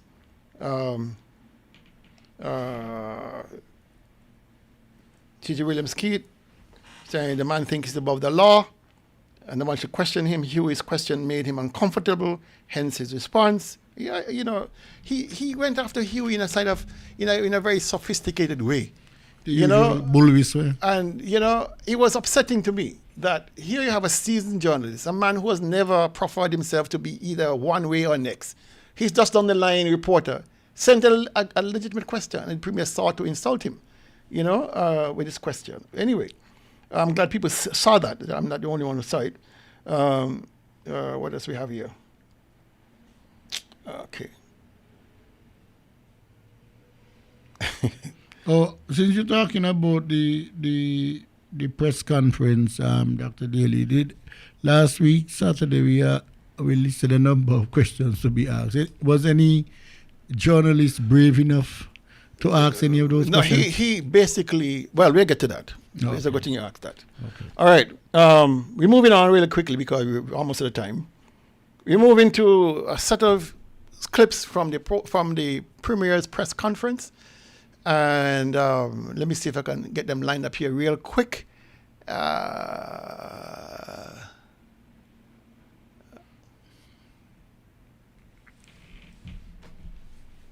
Okay, here it is. Here's the first one. Listen to this. Poultry plant, you're absolutely correct that we had a groundbreaking. We have had, unfortunately, some delays in the start of that actual project because of the bidding process. The Honorable Eric Evelyn has reported as the Minister of Agriculture that the original person that we thought could have done the project, that person stepped back due to ill health. And so we now are asking for different persons to bid on that project. So we anticipate the project will definitely move forward this year. And that project is twinned with our acquisition of a large tract of land that we also hope to make available to farmers who want to grow birds. So you'll hear more about that in the days and weeks ahead. The equipment, yes, that has been purchased, but that's secured. So what we're talking about here is the construction of the facility itself in which the equipment will fit. If you want to get a definition of bullshit, not a bad one. No, if you want a definition of bullshit, seek this. Go to this tick clip and play it. This is the definition of bullshit. Now he spoke about two things. He said that the reason why the plant has not begun construction is because the person who they gave, not a person was tendered and won, the person they gave the project to do got ill. The groundbreaking was in June of 2023. June of 2023. 6 months out. Right on this program here, I told you nothing is going to happen. Hold your horses until I give you the signal. You know why? Because this government here is trying to make you believe that the project is imminent, and it's not. They went ahead and bought equipment for a political show. Now the equipment is sitting over there in long-term storage at Long Point, paying $3,000 a month. Understand this, right? That this project hold-up has nothing to do with any contractor getting ill. There are many contractors on Nevis who will be glad at this moment of darkness to get a job. Mm-hmm. So don't let them fool you and say, oh, the one we chose who got sick. That sickness occurred months and months ago. Even before the groundbreaking, it was clear that the gentleman they chose was having difficulties. Several people have come there to look at the project to see if they can get it. But they have been told, hold on. You know why they've been told, hold on? Because the government ain't got no damn money. They ain't got no money. Don't let them fool you to talk about they're waiting for tendering. They have no intention to tender anything. They have never tendered anything as far as they're concerned. So why start now? So the land has been cleared and recleared and recleared, putting money in the pockets of supporters to clear the land. Where is the land? Right next to the abattoir. Okay. Right? And nothing is happening there. And nothing will happen there for time to come. Let us look now. What are the fundamentals that are needed to happen, Kel? Just so that the public know.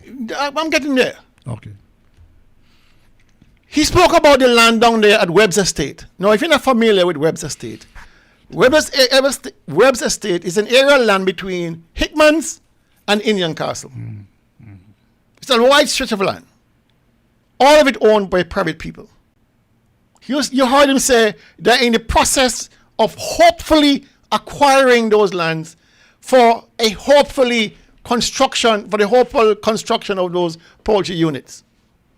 Let me tell you something, people. I don't take people's word for nothing. I went down to Webb's Estate as far as I could have gone. At first, I tried from the Indian Castle end. I got as far as the last part of the Indian Castle racetrack where they had the stables. I couldn't get any further because the road has collapsed on itself and overgrown with cushion and all kind of things. I went around to the Hickman's end, trying to get down to where this estate is to see whether the government has done any work down there in terms of land clearing. My friends, the property down there is 99% inaccessible. Inaccessible. You don't know where the property ends or it begins. How are you going to put farmers down there this year? There's a 6-inch water line that runs from Fothergills to Indian Castle. So I guess they can tap into that to get water to the project site. But what about the roads? There was once a well down that side, and so there were utility poles, electricity poles. Neville came years ago and took off the wire because the well was condemned. Took off the wire. So there was no wire on the poles. And guess what happened after that? Some people or persons yet to be identified went down there with some chainsaws and chopped down the poles and moved off with them. So there's no power. There's no poles and there's no wires and there's no power. So the government will have to reinstall power, tap into the water line, cut into roads, and clear the land. Now we all know what the government paid for phase 2 Indian Castle. That's a process that will take how long, Kel, you think? It's months, if not years. To get what you are saying. Because that land is bisected by deep guts. It's not one large contour. No. It's all dissected by guts. So I want to know, has the government secured a cadastral map? Have they secured any kind of mapping? There's a cadastral to show exactly where the estate is and the condition it is in and what it will take to get it into a development so broiler farmers can use it? Have they done a costing to see how much it will take? Money they don't even have to build their own building? Do you think they have that? Let's take this call. Good afternoon, you're on target. Good afternoon, Dr. Daly. Good afternoon. And Mr. Daniel. Good afternoon. Yes, you're still on the topic with the leader of the opposition position. I do want to make a comment on it. You're free to go. Go ahead. What I don't understand is that you remember when they had the general election in 2022. Mm-hmm. The CCM and PAM, they were planning to form the next government. Right? Yes. What is strange about this whole thing? I don't know if they signed any agreement or whatever the case was, but after the election, seeing that PAM only returned one seat, CCM returned the 3. Mm-hmm. We would have thought, a lot of people down here, even some PAM supporters, would have thought that seeing that they were going into a government, if they had required the amount of seats after the election, why the opposition leadership wasn't given to Mr. Richards? Exactly. Because they were partners. Exactly. Why? And Mark had 2 positions. Why you didn't give one of your partner one of the position? Either the Senate seat, which the girl, I think is, what's her name is then? Lataya Jones? Yes. Mm-hmm. Why one didn't give it to your partner, either that or leader of the opposition? And you know, this is still, a lot of people down in St. Kitts is still asking this question. Why? Because this was your partner you were planning to go into government with. Exactly that.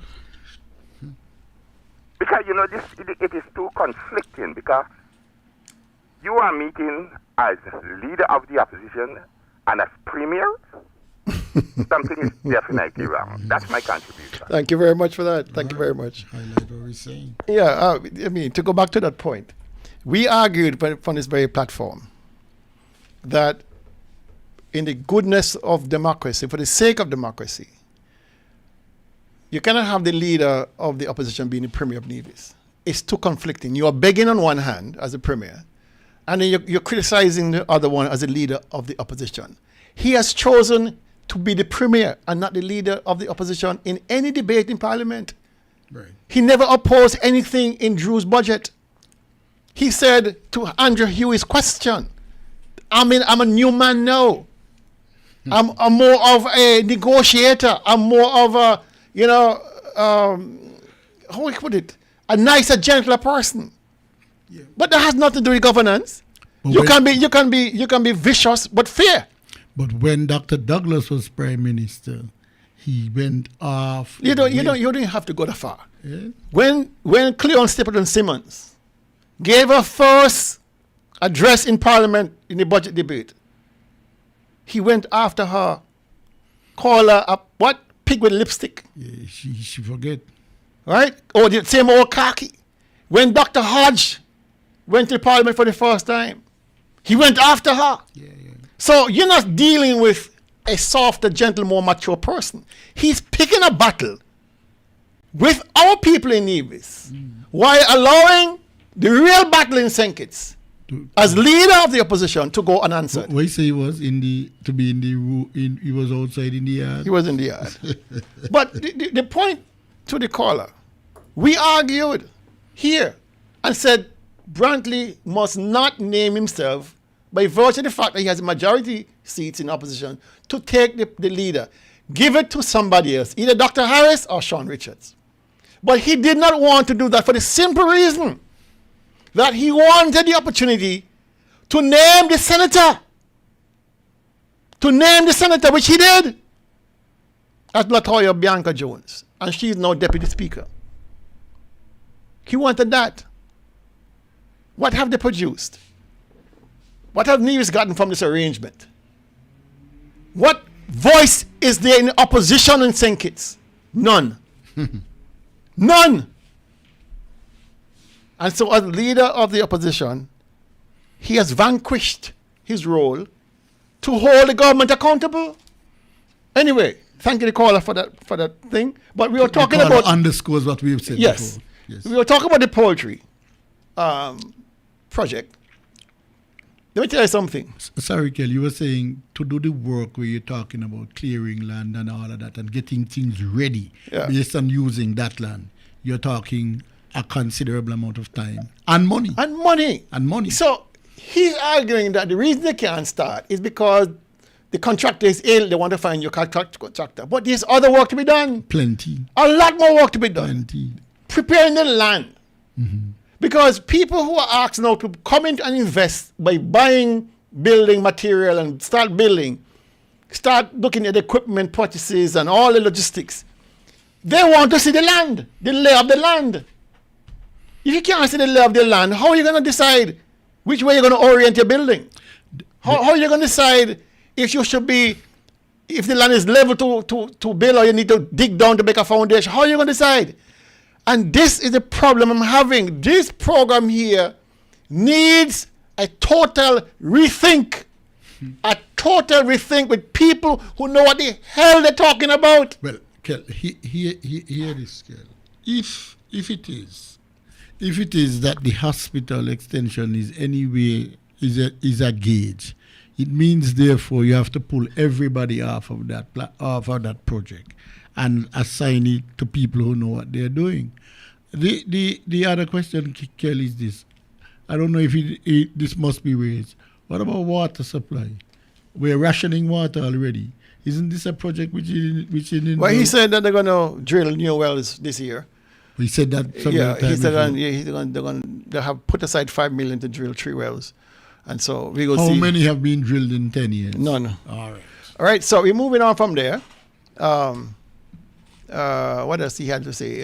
Let me see here. Okay, here it is. Listen to this one. NEVLEC is asking about a 5% salary increase. All of our statutory corporations are run by boards They are not NIA workers, they're not public servants, and so it will be for their boards to determine what is possible in terms of increases, bonuses, and the like. Those are all determined by their boards, not by the central. Okay, fair enough. He said the 5% salary increase that Neville workers are asking for is, don't call call the chairman of the board. The chairman of the board is the cabinet secretary of the NIA. The chairman of Nevlec's board is the cabinet secretary of the NIA. So what the hell are you talking about? But let me say this. Every member of Nevlec's board is appointed by who? The Premier of Nevis. The Premier of Nevis. When it suits him, he raids Nevlec. When it suits him, he can owe Nevlec. I reported to you last week, the NIA under Mark Brandley owes Nevlec. Let me get it right. Let me go back to my notes here. $53 million. So all of a sudden, don't call me, don't blame me for the fact that you Nevlec workers who up and down all night trying to make sure we got power on this island, all the Nevlec workers who are balling out because prices of food and gas and everything is going up. Rough. Don't call me about 5% because it's up to your board. Mark Brantley, please. But Kel, let me just share, Kel, in terms from a dollar value here. Let us suppose someone works at Nevlec for $3,000 a month, and you're asking for a 5% increase. This is $150, Kel. $150 for somebody who makes $3,000 if you're asking for a 5% increase. If you make $4,000, and I'm going far up because I'm sure in my mind there's a lot of people below that $3,000 level. So let me just pull it at $3,000. So if you're asking for a 5% increase, you're asking for $150 to your pay. If you're making $4,000, you ask for $200. And are you saying that as a public entity, which you just made mention, as soon as a pole catches fire, current is off, these people are up and down looking after you. And while you speak, I remember the brother who passed here a while ago, Bago, Dale Perry, who one of the people who many people say he was the man who did so much work for Nevlec and so on. And you are saying to me, Kel, that somebody who works at Nevlec, and let us put them in the $3,000 to $4,000 bracket, and I don't have the details. They're asking for between $150 and $200 a month, and you are saying to me that is too much. He cannot. Come on. He does not want to pay it because you see what he has been doing. Nevlec has been hemorrhaging money because of him and his mismanagement. He managed not Nevlec before. has been hemorrhaging because you know why? The government is failing to pay what they owe Nevlec every month. If they owe $1 million, they pay 300,000. If they owe $500,000, they pay 100,000. They have not doing their part, and so Nevlec is in a very liquid situation right now. Liquid cash is hard to find because illiquid. illiquid. Because you have to remember, Nevlec has to find the money to pay for Delta, the fuel. For the power station, because we don't have the geothermal, we don't have the geothermal power. We don't have any renewable energy power. And so every month, Nevlec got to pay a couple $1 million for fuel. If Nevlec was being financed properly by the government paying, just like us as public, civilians have to find the money every month to pay Nevlec, or they cut us off, the government should be obligated to pay. And so it is ridiculous that every month, Nevlec in the situation it is in, financial difficulties, still have to find $8,000 to pay the retainer fees for Brantley's law firm, Daniel Brantley Associates. But they still have to find $8,000. Yeah. Right? And I guarantee you, I don't know how much workers, more than 90 people work for Nevlec. I don't know, maybe about that. All the linesmen and transmission people, That's 100 people for how much will 5% increase impact That's what I'm saying. the salaries? If the government was to do their part, right, and make sure these people can keep up with the inflation that's eating away at their accounts, at their bank, at their little savings, and eat away at their monthly salaries. It is crazy. So clearly, I believe there are people at Devlek who make less than $3,000 a month. Of course. And so these people are asking for. It turns out if they're making, they're asking for $100 a month. 5% is nothing. It's peanuts. It's small, and I'm saying, Kel, you see what the problem is. I want the people of Nevis to understand. You see what the problem with government is, and I've said it repeatedly here. Every time there is something to help the small man, somebody always finds some excuse. He found $150,000 US dollars a month to give during COVID. To give Martinez. For him to live down that 4 seasons. Yes, $150,000. And now he talking about, well, I ain't got nothing to do with that. These are not public servants. These are controlled by a board. Let them go talk to the board. As I said really? before, Kel, I don't believe that. These fellas, remember the corporations are entities of the government. They don't exist one day without the government. Listen. They're public officials. Listen. Nevlek is owned 100% by the government. So how it becomes how is it not a public entity? These guys, come on. These guys are dealing with the Port Authority is owned 100% by the government. The Housing Corporation. And I am saying there has been you were just making the point about the whole idea of doing a collective mortgage so that you could reduce all these rent and so on and so on. All these are ways and means in which you could save money. But for you to tell the workers, Kel, that they can get an increase of between $150 and $200 a month, when the last week you went to the supermarket, the price of goods has gone 10-15% per month over the last year in this Nevis year. And I want the workers to understand that here is somebody who is refusing to accommodate the working people of the country, paying them the small money. Well, what about taking a reduction in the retainer for the company? Moving on. This is the last part here. We are already out of time, but I want to finish this part here because it's something that we've been pushing for a while. And I think you need to hear this part. An important update on our hospital wing. At Alexandria, I know that members of the press have been asking. Well, I'm able to report that the necessary information that we were waiting for, the final quantity takeoffs, that those are now in hand. We have put together a local committee guided by our project management unit, and they're currently evaluating that information. And we convened an all parties meeting earlier this month, and I'm now told that we expect for the actual construction to resume in the first half of this year.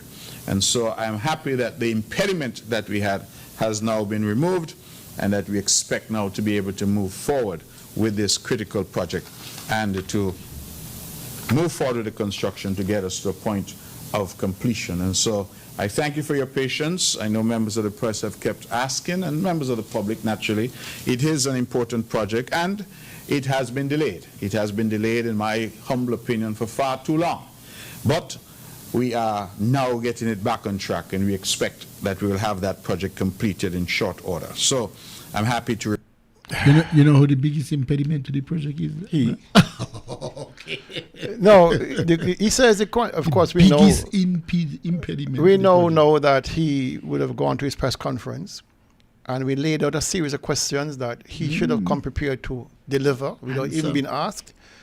He sort of short-circuited the entire questioning by saying that, the quantity survey takeoffs are now in hand. They have a committee in place, and they're now looking to move forward with this. By the first half of the year, they should have a better picture of when the project is going to be completed, yada, yada, yada, yada. Well, this first half, Kelly never says months.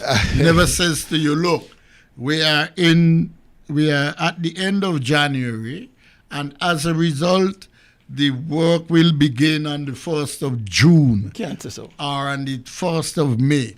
Or all things considered, it look the man done say Hensley that he doesn't want to say anything but start because I can hold him to it. And he stop announcing things. He's not going to announce no date because I tend to hold him to things.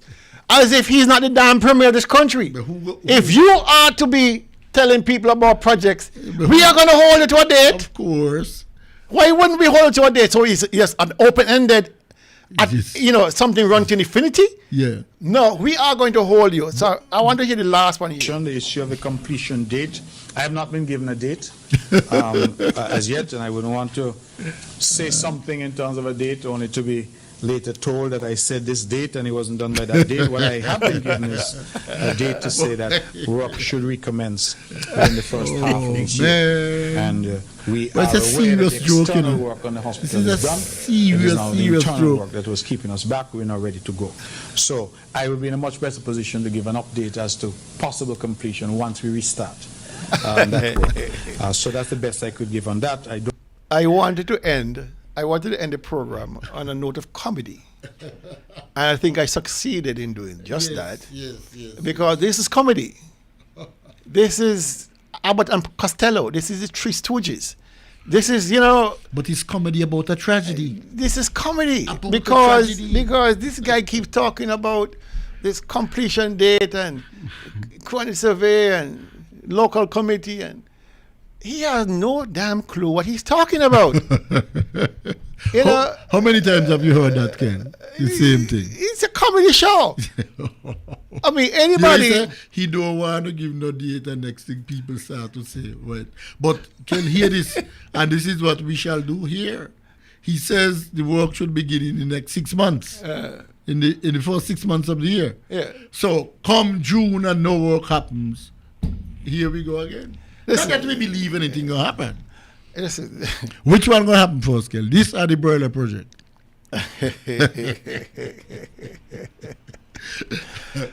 I'm going home. I'm heading home. And hopefully nobody sends me any more X-rated films for today to support Mark Brantley's film industry here on Levis. So please leave me out of your mailing list for these things. I don't wish. Or leave you out of the melee? Leave me out of the melee. Don't take my name off your mailing list about these movies. For films. Yes.